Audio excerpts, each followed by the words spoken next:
shared common ideology and view. And therefore, these nations, by forming such blocs or associations, these nations actually, not only help in economic terms, but also it helps these nations to have better military ties, and it helps them to have better military tactics and military practice to combat the international conflict, and also de-escalate situation of international conflict that may arise in the future due to Western threat or maybe other countries that have been oppressors since the ages. Now, also let us understand that since these nations have a common shared history, they had a systematic history of continued suppression, and they did not have better says. And since they are more or on the same lines in terms of economic growth, these are flourishing nations, the Southeast Asian nations. Since these have common shared history, and therefore it's better to have it's better to have a better say. In order to have a better say, to form a particular association that represent their interest, and they do have a say, because they do not get absolute attention in terms of international level, because these nations are basically left behind. Whatever organization presently are or currently existing, basically reflected to the Western philosophy and Western ideology. And therefore, if we have proper representation to these ASEAN nations, going to help them in the long term. Because let us try to understand with some example. When China invaded Indian territory, or when it tried to have the control over the Southeast Asian nations, Western countries did not actually come up, and did not have any say and did not take any instance in that, did not even interfere. Why? Because they are basically not taking. Okay, so Point. China, Western countries did not actually come up and be to speak in for the rights of the people, because these countries actually are more interested in their Western interests in China, to have better relations with China, and therefore it's very detrimental to these Asian nations, which have been facing the suppression from a long time. Also, let us understand, when we form a separate ICHR for these Asian nations, like for example, when Rohingya issue came up, and again, Western nation did not actually come up and have any say in this matter, because again, they were more they had vested interest into have better ties with China. And therefore, if we form a separate ICHR for Asian nation, it not only going to help these in terms of economy or military, but also going to have help these people of the obviously going to help these countries of the Asian nations among themselves to better able to take care of the human rights. Because since we're going to have a separate platform where we're going to deal with the human rights violations, it's also going to help these countries within themselves to erupt out whatever human right violation that may take place.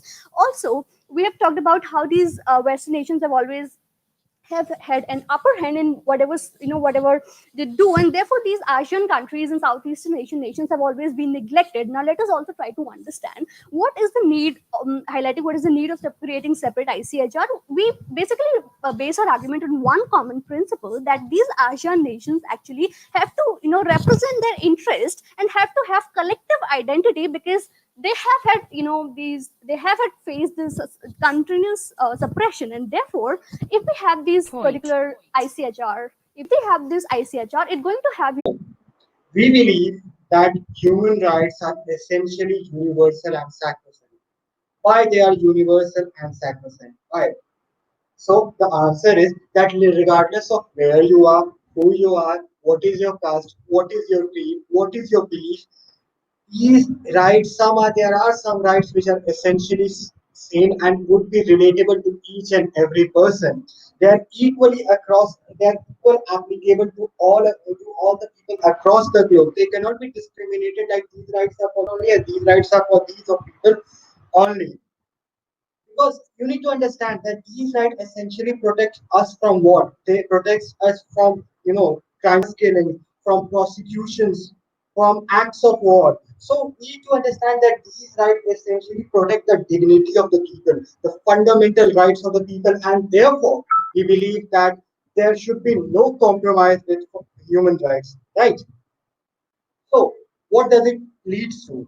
And it leads to the fact that a separate human right for a human right code for a separate human right law would lead to a differentiation of this whole concept. And we from the off do not believe that, right?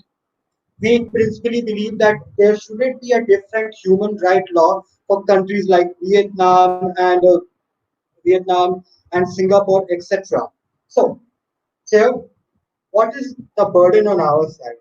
The burden on our side is to prove that principally the distinction of human rights into different things is essentially wrong. And the second factor is that any Asian country should not have the control of a human right code and a code for their own purpose, right? So there we are now giving you the rebuttals of the prop, right? Uh, First of all, Comet shared, they came here and talked about Comet shared history, overall growth, better ties, and colluding towards each other, moving together and benefiting each other, right? We think this in itself is problematic because, like, we do not think that biased actors should have a right to uphold human rights for each other. Moreover, we don't think that human rights are separate in themselves, right? Moving on to the second rebuttal, we think that Asian countries wouldn't speak up either because we think that they will just become mouthpieces for Asian nations to push their own views and propaganda forward for all senses. Also, China is a part of the crisis for Rohingya Myanmar. We think as Asian court will never hold Myanmar responsible, which we will substantiate in my speech.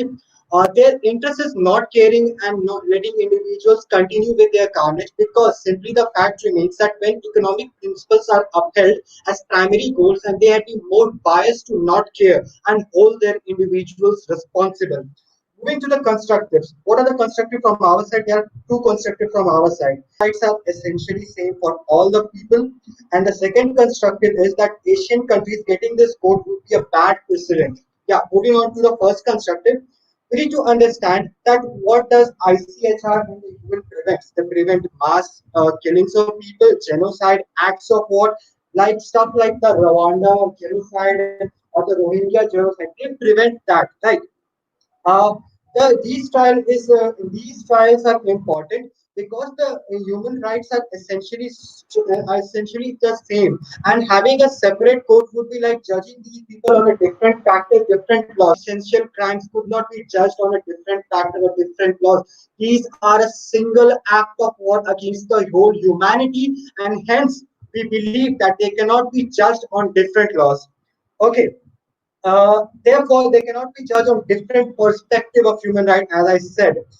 If they have problems, if you have problem with ICJ, move against ICJ, improve it, not just demean the whole ICJ concept, which is applying human rights to all the people, and the ICHR, which is applying the principle of human rights to all the people.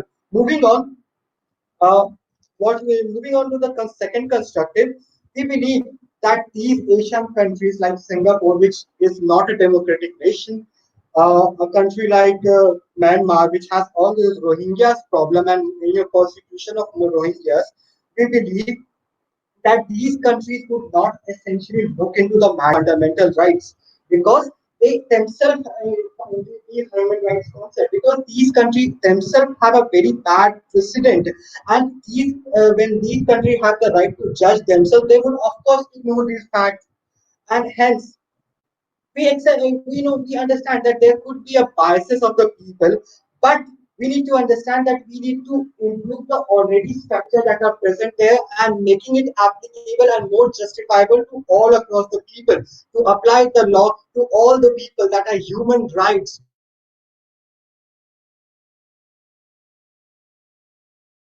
sort of creation of a different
Yeah, bro, we lost you at 5:30, I think.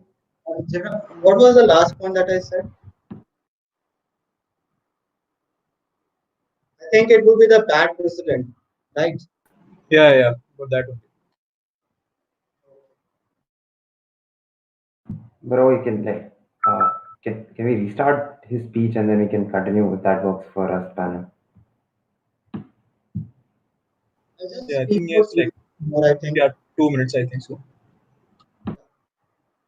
So what I was saying that this would essentially create a bad precedent. What would happen that countries in other areas like the GCCN in the Middle East and the countries in the Africa sector, after committing these horrible crimes of mass killings, would form their own court and they would say like, now we are going to judge these incidents to our own courts. Do you understand what kind of partisan system that this would create? What kind of biases that would create? And we need to understand that this decreases the accountability of all the courts across the world. The ICJ, the ICHR and the ICJ all would use accountability because they would be applicable to only a certain areas. And we believe that is essentially wrong. Uh, Wrong against the whole human community and society. Never have been proud to oppose. Thank you.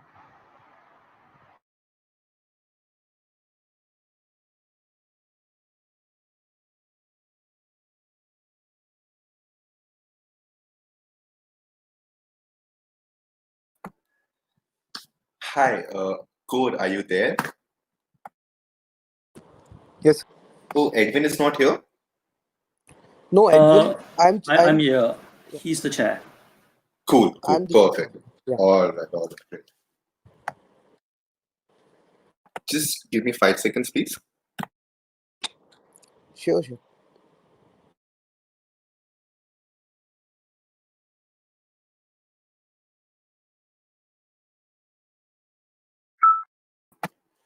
A very good evening to one and all present over here. This is the Deputy Prime Minister here to speak for the motion this House will set up an International Code of Human Rights for the ASEAN region. Ladies and gentlemen, let this be put on record from the starting of the DPM speech that the side opposition has been trying to base their entire case on two assumptions from the very starting. The first assumption being that in our paradigm, we are going to apply some different sort of HR, human rights, which they themselves agree to is universal in nature and is sacrosanct and also sacrosanct in nature. The second assumption that they're trying to run or base their entire narrative on is that having different institutions for applying the same set of laws and same set of laws which also needs to be applied in the same set of manner, right, which is going to undermine the dignity of the already existing conventional human right code that exists, right? Now, the side proposition from the starting first told you the importance of what the regional bloc is and told you the importance as to why we are having this debate today, right? We went on to told you how the regional blocks represent the interest of the South Asian nations, the nations which are trying hard to come in power with the Western nations and other developed nations in being the next superpower, right? And we tell you how these entire regional blocks actually go on to help strengthen the economical system, strengthen the economies of these nations, strengthen the military, help them to actually equip their militaries in a better manner through coordinated military practices. We told you how these regional blocks also assist in maintaining the law and order in a very closely knitted economies that these regional blocks ultimately tend to cater to, right? We also went on to told you how in a conventional setup, how the Western nations always have an upper hand compared to the Asian nations, and that is why the regional blocks in the first place become important, right? We told you what purpose does the international organization serve, right? We told you that the international organization serve one purpose, that is that since the global resources are limited in nature, they are scarce in nature, therefore these resources should be divided amongst the countries in an equitable manner where every nation gets of everything, and it's not like the big nations go on to consume everything, right? Now we moved on, and after explaining the importance of a regional bloc, we told you what the importance of this particular policy today is, right? We told you how the Western nations have been constantly oppressing the Asian nations, right? We told you how whenever there's an clash of interest, where the interest of the Asian nation clashes with the interest of the Western nation, since all these international organizations are centric or are Western are centered around the Western nations. The Western nations' interest always have an upper hand over the interest of the Asian nation, no matter how urgent or dire the need may be, right? Moving on,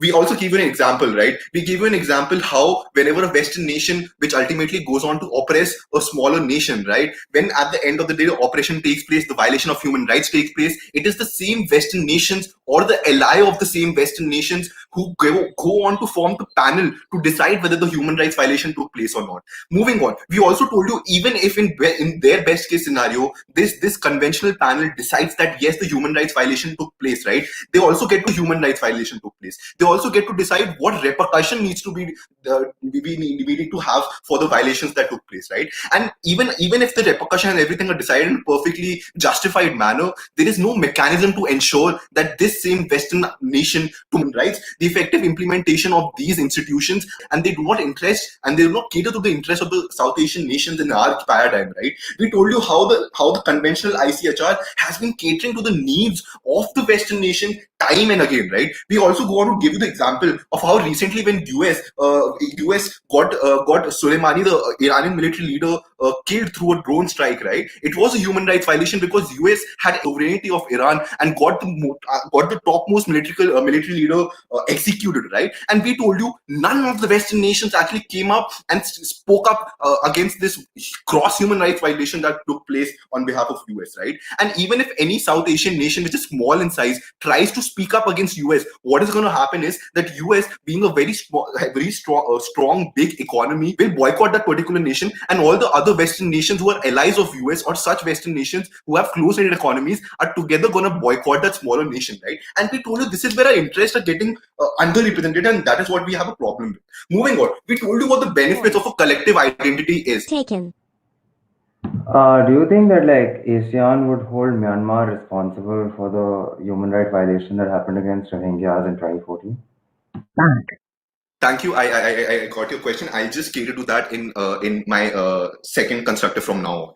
Moving on, we told you the importance of collective identity and the concept of how the regional blocks are based on this identity of collective, or this concept of collective identity, right? We told you what the significance of collective identity is. We told you how having a closely knit community of these ASEAN regions, right? How they're going to strengthen their economies because now their markets are open not to the Western nations and not catering to the GDP or the growth of the Western nation, but rather the Asian nations, right? And that is what the purpose of these Asian nations is, to one day be able to become a superpower at the end of the day, right? We also moved on to tell you how they're going to increase the military strength by organizing tactical military practices, practices, right? We told you how at the end of the day, if any of the South Asian nation, which is a member of this bloc, is facing discrimination by a Western nation, then these 10 nations together will stand up and speak up against that Western nation, and that is what the strength of the collective identity is, right? We gave you the example of how if India is not going to help, but how if 11 nations of ASEAN tomorrow decides to boycott US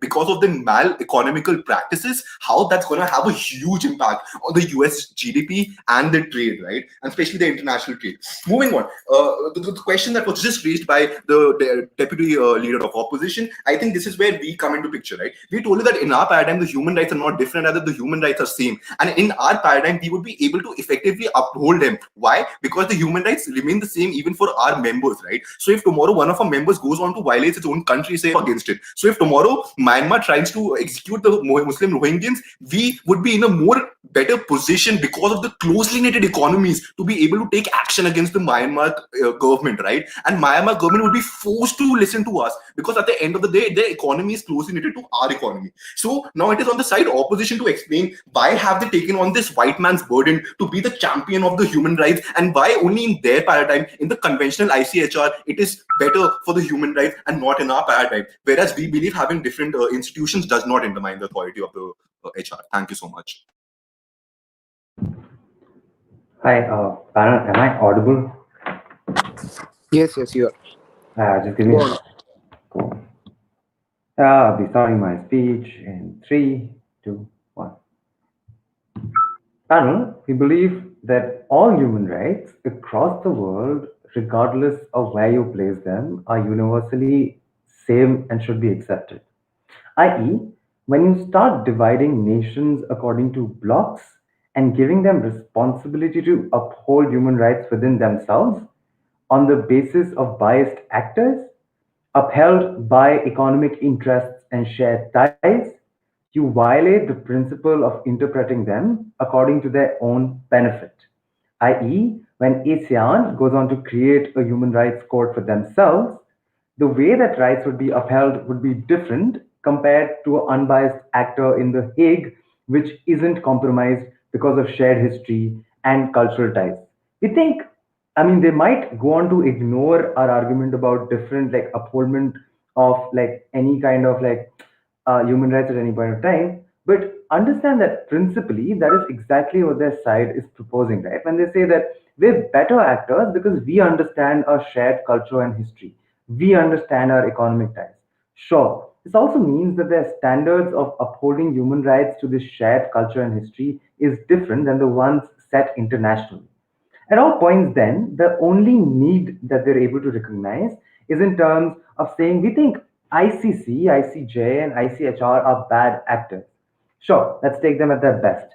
On their best, let's assume that these are extremely bad actors who have had a history of not caring about Asian nations at all. We think then also, like the benefit is like necessarily comes in terms of making sure that you like to change the workings of ICJ, ICHR, and like ICC, which like all nations around the world have agreed to, or you bring reforms in those institutions.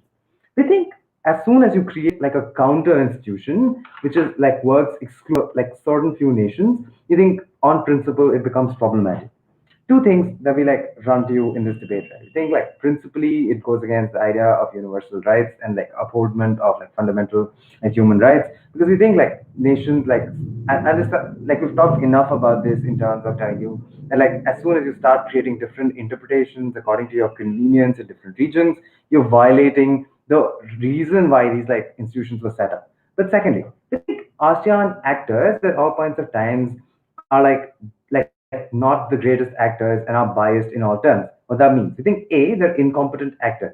We think that like Singapore and like Myanmar, necessarily nations which aren't even like democracies and are nations which have had like created genocides in the past and have never been held responsible for the same, aren't nations that should be controlling this ASEAN human court, like human rights court, right? Because we feel that like when they control these like courts at all points of times, what you necessarily end up doing is you further their bandwagon of like their spokespersonship and like put forward their views and like you're not held responsible.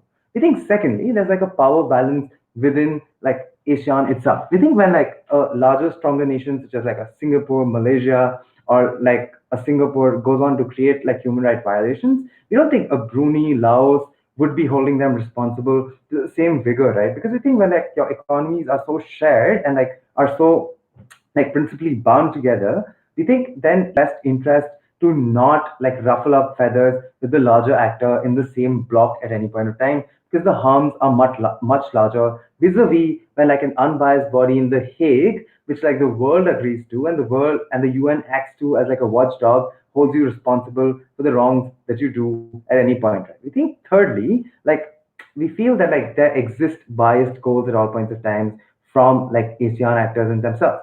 Because this is also in the context something like Prop agrees to in terms of saying that we think that like the goal of ASEAN in itself is to further economic and cultural goals at all points of time.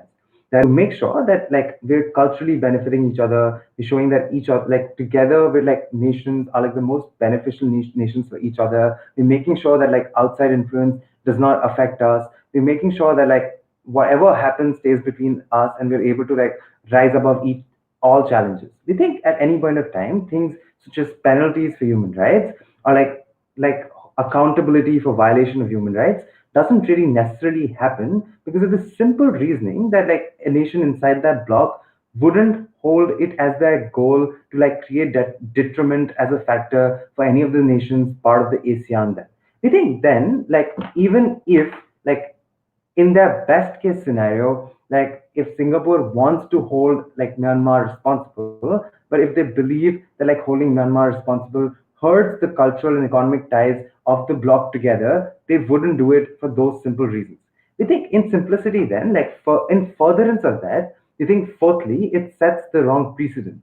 Because we feel when like blocks like simultaneously start creating their individual bodies at all points of times in terms of like power structures which uphold human rights in their own regions by like biased actors, the precedence that you set out is that other blocks can do the same thing. And like the human rights court in like Hague, which was supposed to be like the supreme body of the same, should not be adhered to. We think two problems in that. We think firstly there will be a clash on say decision making and like whose decisions should be upheld or what guidelines should be followed at all points of times. But like secondly, we think it sets the wrong idea of how like blocks are supposed to be upheld by unbiased actors in themselves. We think at a point of time when you make it a precedence that like your own friends can necessarily push for like you being held accountable like paltry kind of like penalties and all that, we don't think that benefits anybody. But like let's and here's the thing, right? Things which we didn't even question because we wanted to like see where they run with them, right?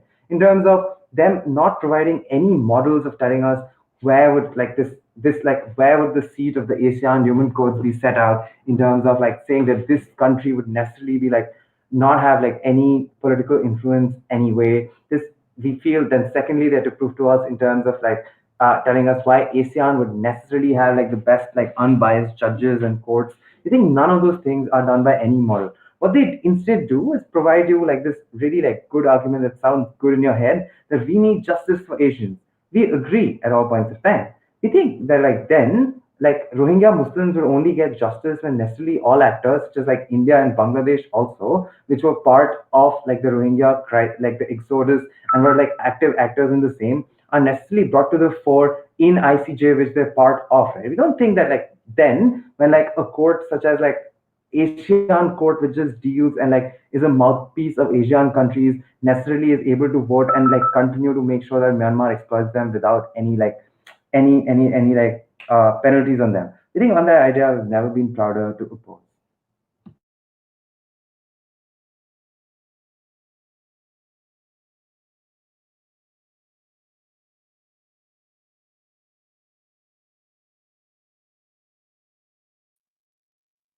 Could I get 15 seconds, please?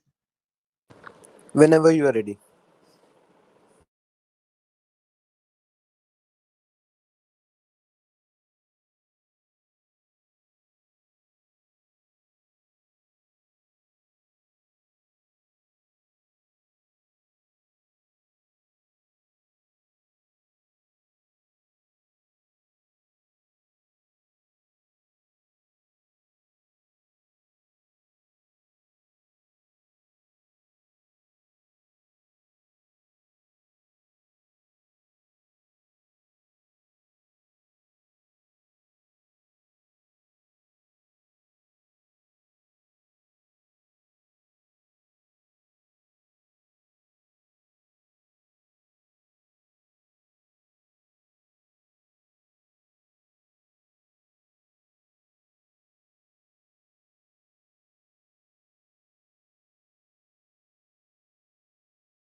Muskan, are you with us?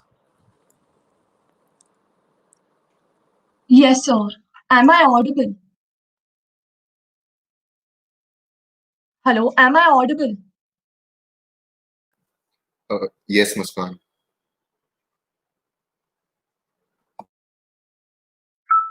good evening to each and every member of the House. This is Bit from the side of the government.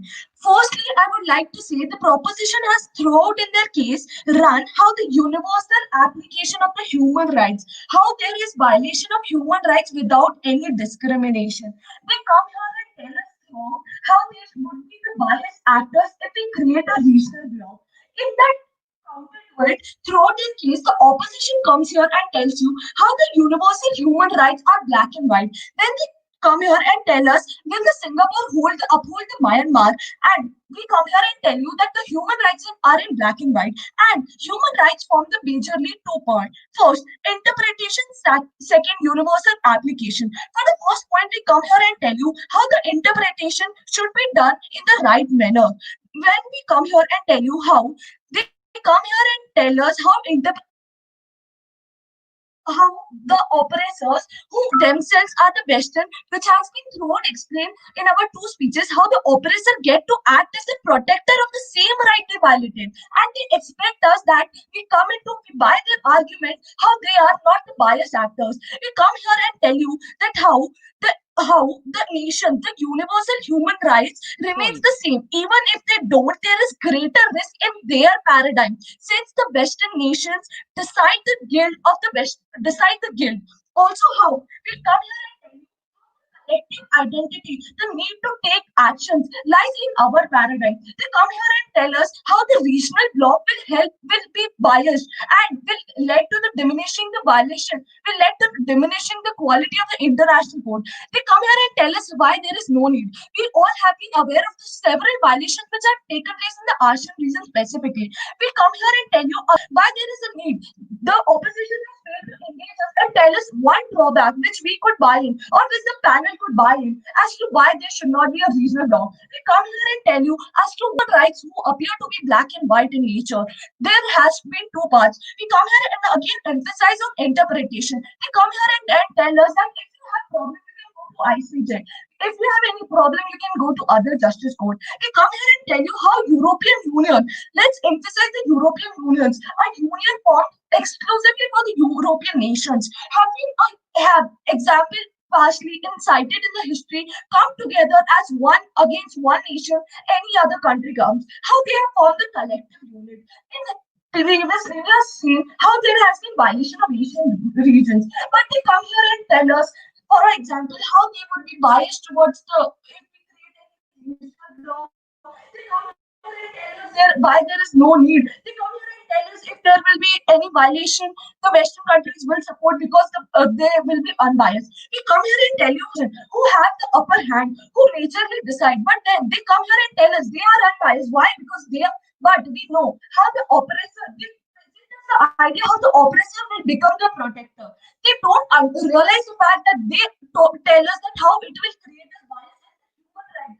Throughout the cases, their major constructive how it will lead to the universal human rights. There should not be discrimination, but they fail us to explain one reason or explicitly mention one reason of why the human rights still are violated. Because this is why we are having this debate today. Because the Asian region who are backwards, who have been oppressed from the past and are struggling to reach to the position, are still not about are still not reaching because the Western is dominating. How the China, how the countries like China and USA have the upper hand.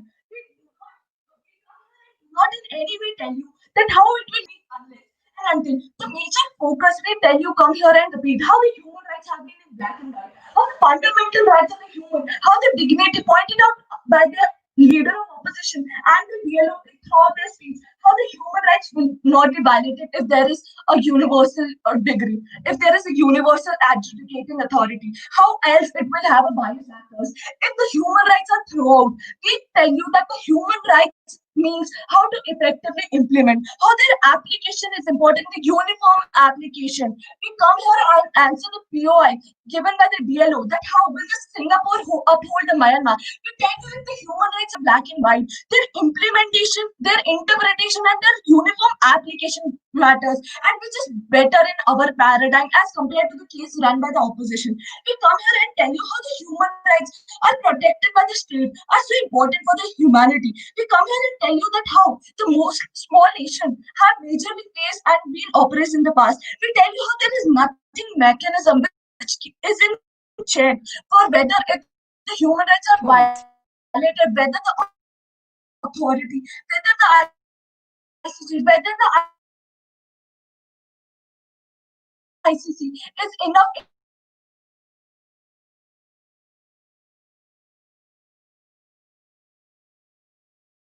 encountered because against the small oppressing countries, and none of the Western countries have raised their voice.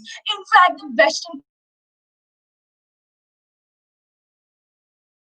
countries themselves are the oppressors, choose to become the protectors of their violation in the case of the opposition, which is completely Point. not understandable by the proposition. Interest of the ASEAN, and for that we suggest and the House should set up an IC of human rights for the ASEAN region. Because actually struggling to become to cater to the superpowers. We have seen how in the past, if the countries, for example, there has been cited by various throughout our case, how the various economies, how the countries who are superpower, if don't agree, only sanction the economic sanctions against these weak countries.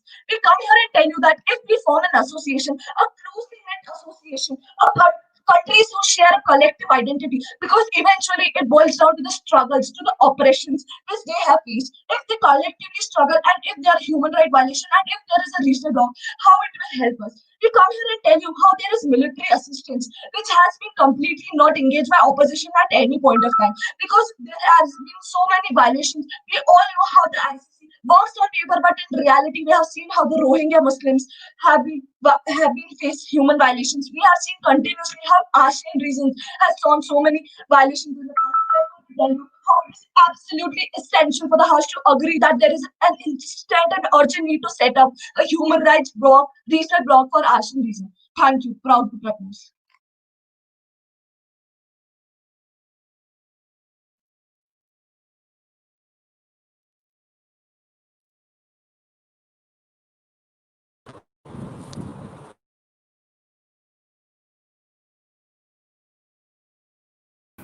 Yeah, okay. Like, does the chair mind if I take like 10 to 15 seconds to refresh my and check my internet connection, please? Sure, sir. Do it, please. Thank you so much.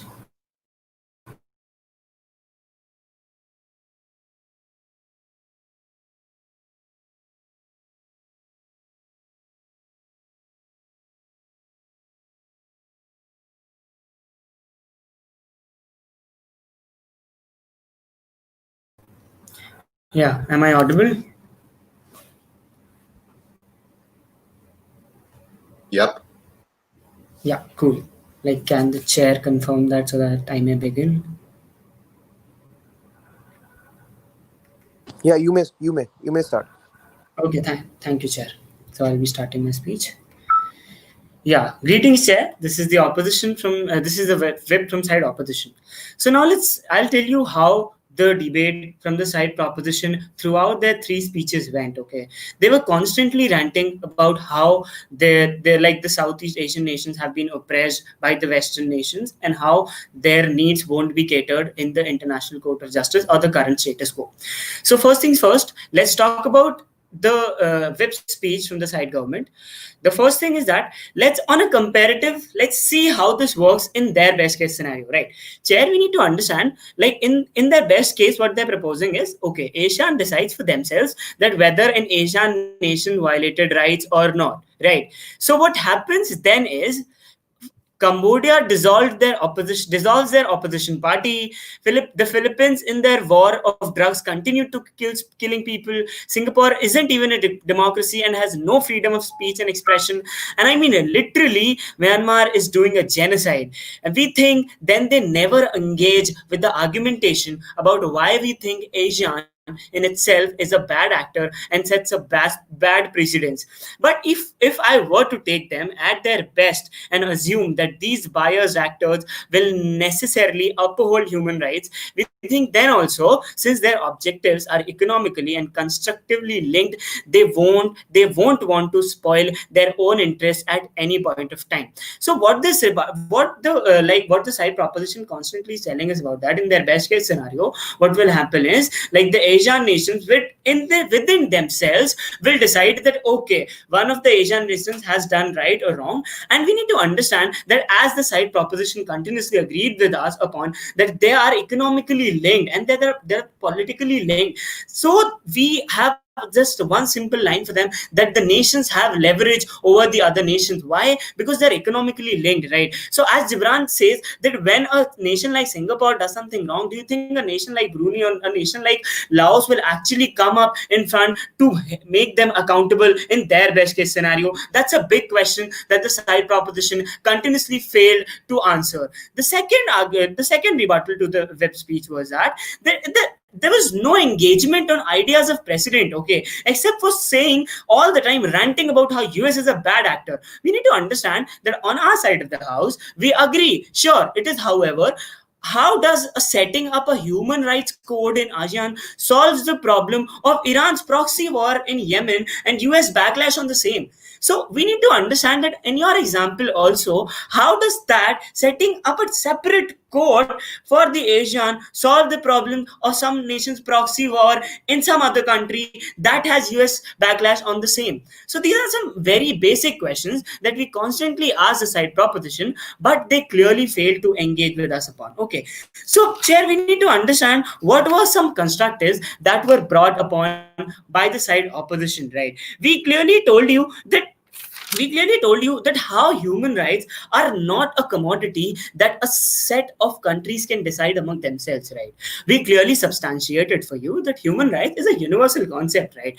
We as a human, we need to understand that if an atrocity is happening to a guy in India, it's as the same as it is happening to in USA, right? That is an atrocity in India also, and that is an atrocity in USA also, and that's what the main idea of this debate is. But the side proposition continuously fails to engage with us upon that how this engagement, that how this human rights is a universal concept, right?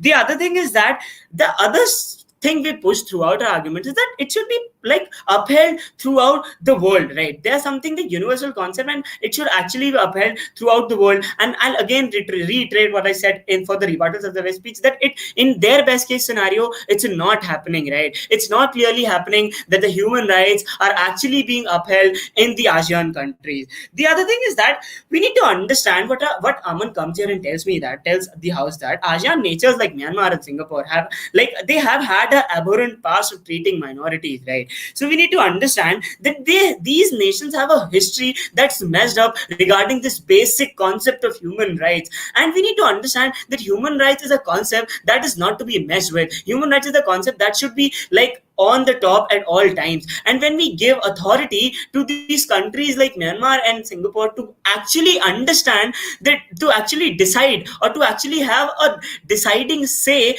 to what is a human right and what is not, it's actually really bad in their best case scenario also.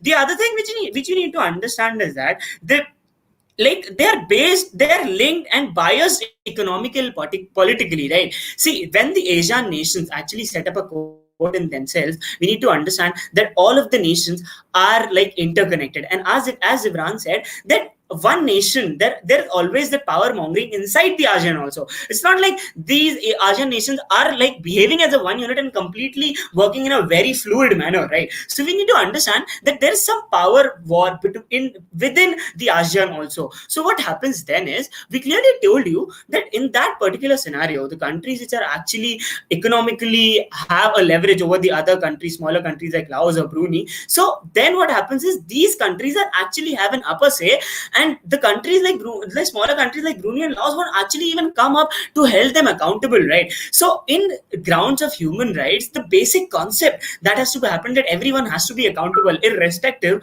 of their seat in that particular community or their seat in the particular world, right? So that's what we are trying to profess, that within this ASEAN International Code of Human Rights also, there is gonna be this discrepancy, that how this particular country, which is on the top of other countries, is actually going to have a leverage on the other smaller countries, right? So even if we consider their accusation that they were completely accused accusing us of, like okay, let's understand in their best case scenario that the International Court of Human, like ICHR, is not able to, in their best case scenario, is not able to just discharge all the duties regarding the human rights. We need an answer on their side. Then how do they propose that actually in their model it works, right? In our worst case scenario also, we are actually giving you a constructive, and we are actually substantiating it for you that we in status quo are actually trying to hold them accountable, right? But in their case scenario, they clearly fail to do so.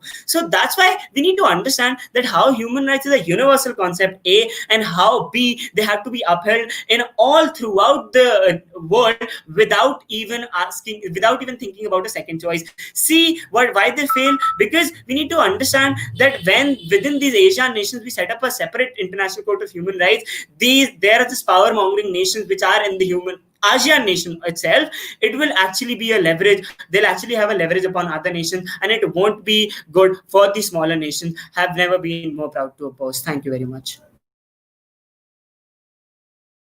Uh, yeah. Am I audible? Check. Yes, yes, you are. You're audible. Cool. I'll be beginning my speech in three, two, one. Uh, I'm an Asian man who's a religious minority living in an underdeveloped nation. I agree when Prop goes on to say that the human rights and the actions of the United States are often ignored by international organizations because they have such an hegemony over power. Sure. However, I do not think that the way to uphold rights in the subcontinent is by making a subcontinent human rights court, because or saying that China will be tried by India and Sri Lanka for like the harms that have come upon Uyghur Muslims. I think simply that never happens because of the hold that a nation like China would have over the other nations in that region. One, B, over the fact that it sets out a precedence that human rights are being interpreted in a different way than the one that is prescribed by the ICC when there already exists an institution to do the same. And thirdly, how we feel then you're giving this court in the hands of bad actors such as China, Sri Lanka, and India and Pakistan who like bad actors of like significant human rights violations in the past. Similarly, when the context set to ASEAN, the idea then becomes whether these actors who have their own issues with human rights and run-ins, which haven't been like called out ever in terms of Myanmar's genocide of the Rohingya Muslims, in terms of Singapore not even being a democracy, in terms of like right Colombia and not sorry Colombia, I'm saying the Philippines with their drug war and all. We think these nations in themselves aren't like the best actors to uphold human rights. We think, in principle, then, when these nations who are biased, who are bad actors, necessarily hold a court for themselves, we think all they end up doing is giving clean chits to themselves at all points of time in terms of human rights violations where they should be held accountable.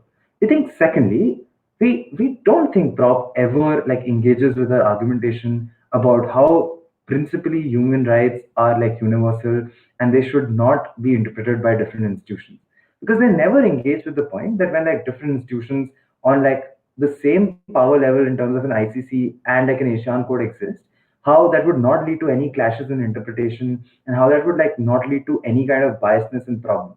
They also never engage with our argumentation about us saying that listen, there would be a precedence which would be problematic because this court gave a clean chit for something like Myanmar.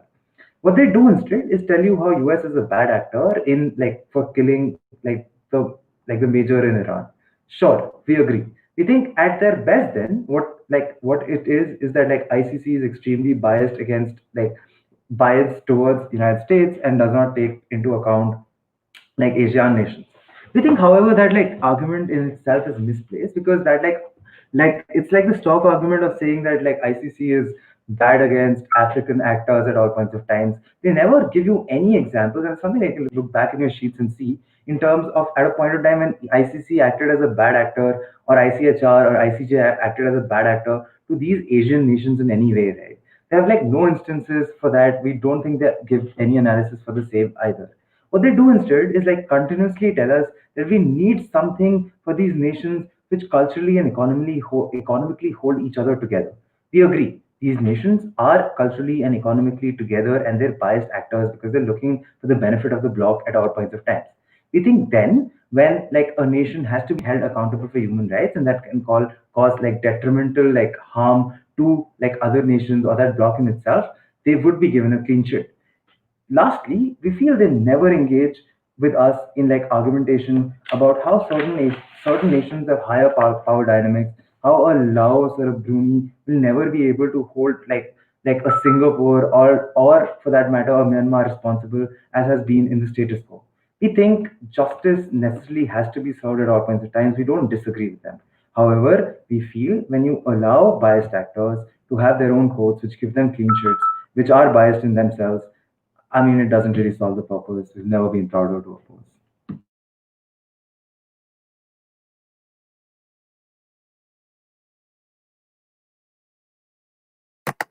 Please give me 5 seconds.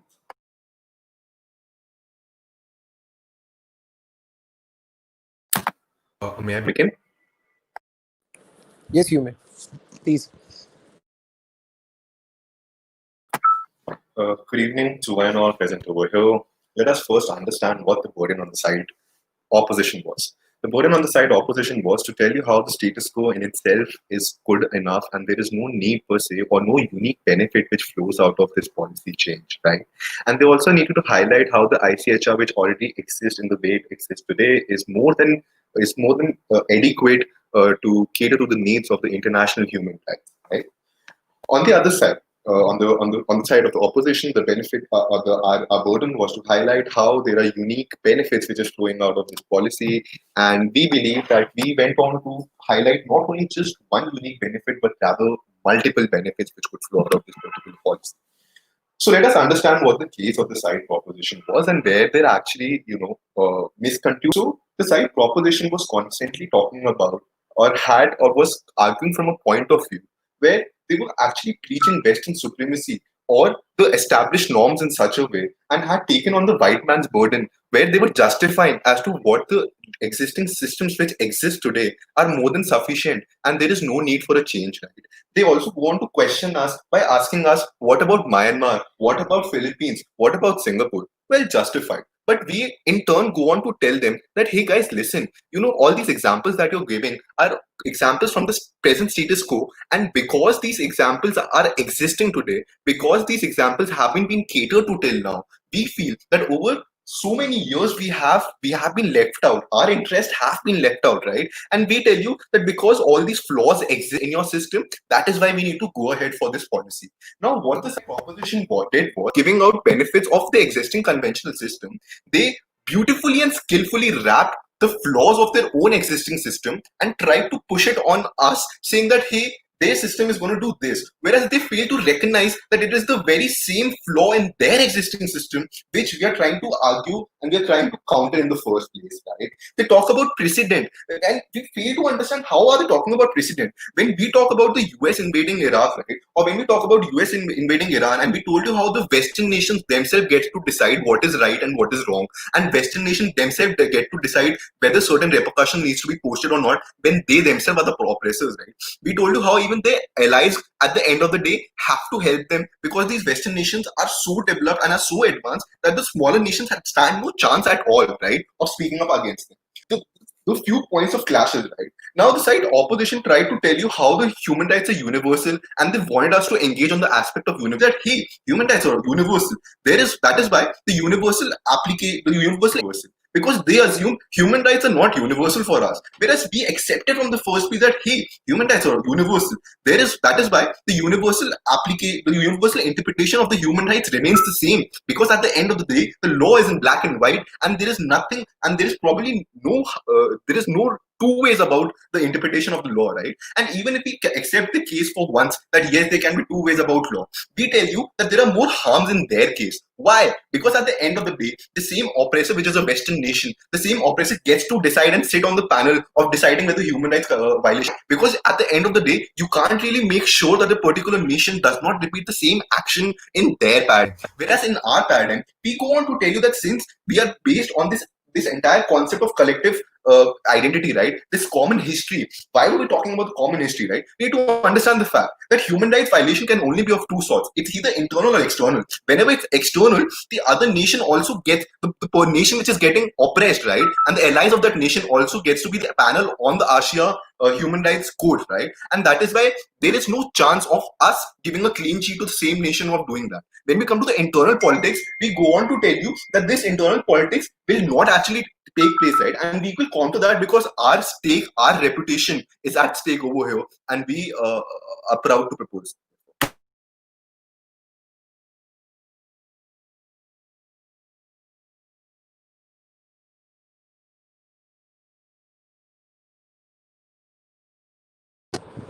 Thank you so much, guys. Do we have Edwin here? Edwin? Yep. Thank Yeah. you for the So, debate. yeah. What's going to happen now is we are going to go for deliberation. Speakers can go and wait in the auditorium. Results should be announced either on the tab or in the auditorium. We will let you